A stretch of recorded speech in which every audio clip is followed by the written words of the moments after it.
Sorry for the bad lighting and the post-workout look. I was not planning to shoot a video, but something came up that I felt like I wanted to kind of weigh in on.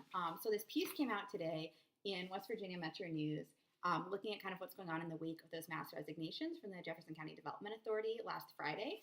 And Mike McCullough, who wrote the piece, is talking with Dan Casto, who is one of the guys who resigned from the JCDA. And Casto's basically talking about how he's really worried that the pushback against Rockwell is driving away other potential businesses. And the article says, one such company, an unnamed organic lettuce factory, has already canceled plans to locate next to Rockwell. And then Casto says they were excited to be beside Rockwell. They were going to use the steam that Rockwell puts off in their production process. So if you just kind of took this at face value, like, it does seem a little concerning. Like, off the bat, you would think, like, okay, an organic lettuce like facility, that sounds great. That sounds like the kind of economic development we would want here in Jefferson County. But when you start to dig a little bit deeper, some other kind of interesting things start to come to light. So as you guys know, a couple weeks ago, a whole bunch of documents from the city of Ranson were made public as a result of these FOIA requests, like 200,000 pages of documents. And people have been combing through them. And as they were going through them, they started seeing all these references to something called Project Wedge. We know everyone around here loves their cute code names for these economic development projects. But what Project Wedge is the organic water gardens, which is what's referenced here, this lettuce growing facility that supposedly has left as a result of kind of the uproar over Rockwell. So what's interesting, actually, as people were looking through those FOIA documents, is there's one name in particular that came up in these emails about Project Wedge again and again, and that's R.J. Brott.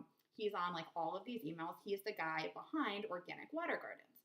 And so what's interesting about R.J. Brott is prior to coming to Jefferson County, trying to sort of establish this Organic Water Gardens hydroponic growing facility here, prior to that, earlier this year, like 2018, he was over in Clark County, Virginia, with a different business name. It was called VFT Global, but again, a hydroponic lettuce growing facility. And he was looking to get funding from the county, from Clark County, and from the state of Virginia, kind of the same way that Rockwell was looking to get funding here for their site, because he wanted to open this factory there.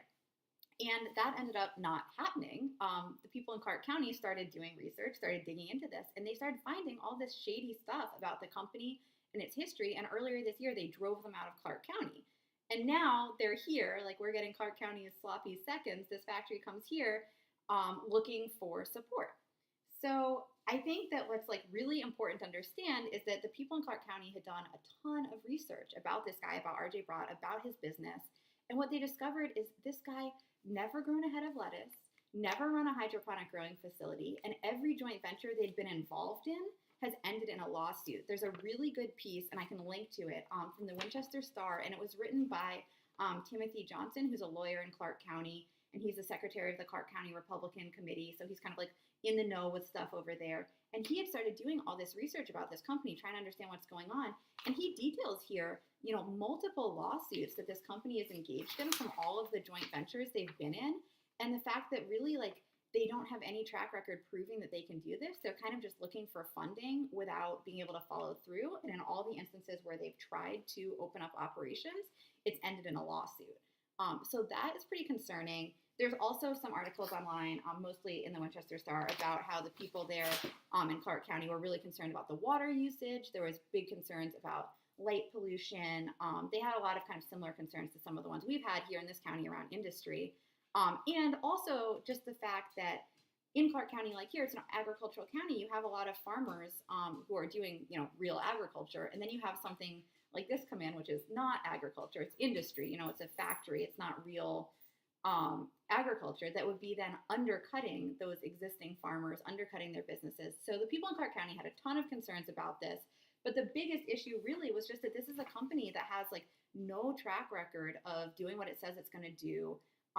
That really has had all these sort of like frightening lawsuits where stuff has gone wrong in the other places they've tried to operate.